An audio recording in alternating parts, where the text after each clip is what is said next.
Hello Love Frenzy family and to our fellow newcomers, I'm Stu and today we're going to be talking about the top 10 behaviours that scare off men and how to avoid them. Let's get straight into it. First on the list, you barely or don't see your friends. Guys like girls who have a social life. Having friends indicates to a guy that you have other people in your life who love spending time with you, and that's alluring to a potential partner. It also shows him that friends are important to you and that a guy isn't going to be the center of your universe. It's also a plus for you because he'll know that he has to put in more effort to get to spend time with you. Second, guys love a girl who is passionate and interesting, so that means hobbies and interests. In order to have anything interesting to say, we have to go out and do stuff. It might be tempting to spend all your new time with a guy, but it's important to keep doing the things we love because they make us much more interesting and alluring.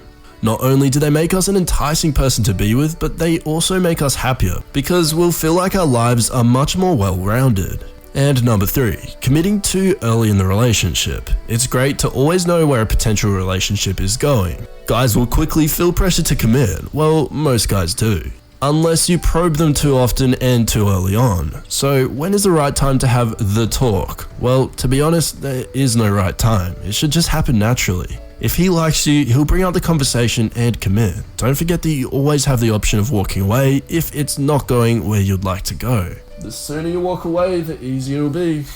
Anyways, fourth, oversharing. Part of building a connection is being able to trust your significant other with more private things about yourself. Although very important, let's avoid getting too deep too soon. A healthy relationship typically starts off fun and light. Souls shouldn't really be bad until at least you've slept together, and that should happen naturally. If it becomes too intense too quickly, it's likely to end just as fast. Number 5, ladies, don't ever trash an ex-boyfriend in front of a guy you're dating. I don't care if you're on your first date or on your 15th date with a guy, don't ever trash talk your ex. Your ex is somebody you dated, your ex is someone you invited into your life, your ex is someone with whom you spent a lot of time with and got to know. So don't talk negatively about your ex in any way, because what happens is the man you're currently dating will hear you speak this way about your ex, and all he will picture is himself in your ex's place one day. He's going to think that if he ever becomes your ex, that you're going to harbor that same kind of anger towards him and trash talk him to other men. So when a man asks about your ex, the only thing you should say is, we're just no longer together, it was a great relationship while it lasted, and I learned a lot. That's it. Plus, the fact that you're still trashing your ex is a sign that you're not ready to move forward with another relationship anyways. Number 6. Talking to another woman. A huge mistake women make is trash talking other women in front of the man they're dating. For example, you're out with them at a restaurant when a woman walks by your table wearing a short, skimpy skirt. What do so many women do? They will look at her saying something like, "Look how slutty that woman looks. I can't believe she's wearing that. I can't believe she'll go around in public like that." This isn't a good look, and it basically has the same reasoning as number 5, just in a bit of a different context. Number 7, fishing for compliments. Stop fishing for compliments. This is definitely something that can drive a man crazy. Here's a typical scenario. The guy you're dating looks at you and says, "You really look beautiful tonight." 10 minutes later, you look at him and ask, "How do I look tonight?" Another typical scenario is where you will tell a guy that you really like him a lot, to which he will respond by smiling and giving you a little hug and kiss. 10 minutes later you ask him, "Well, do you like me too?" A lot of women will constantly do things like this without even realizing sometimes. A lot of women will be in a relationship feeling like they express their feelings while the guy they're dating doesn't express his. Stop fishing for compliments. Real compliments come from the heart.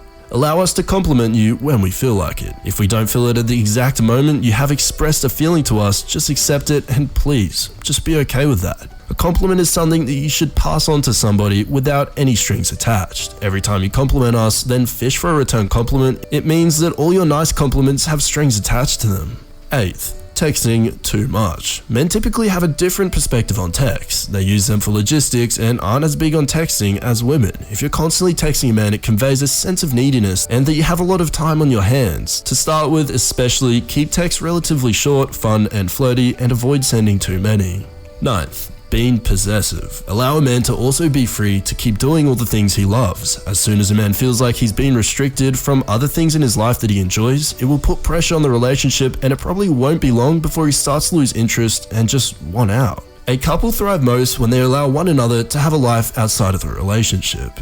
Last but not least, creating drama for no real reason can suggest that you're high maintenance. There's a balance between reacting accordingly to something and blowing it way out of proportion. Being around someone that creates or attracts drama can be really hard work, and this is really off-putting for men. Anyways guys, that's all I have for today. I really hope you enjoyed this video, and I hope it helped you out a bit. If you enjoyed it, please feel free to give it a thumbs up and maybe even subscribe. If it did help you out, please feel free to let us know how in the comment section down below. Anyways, with that being said, I'll see you next time on Love Frenzy.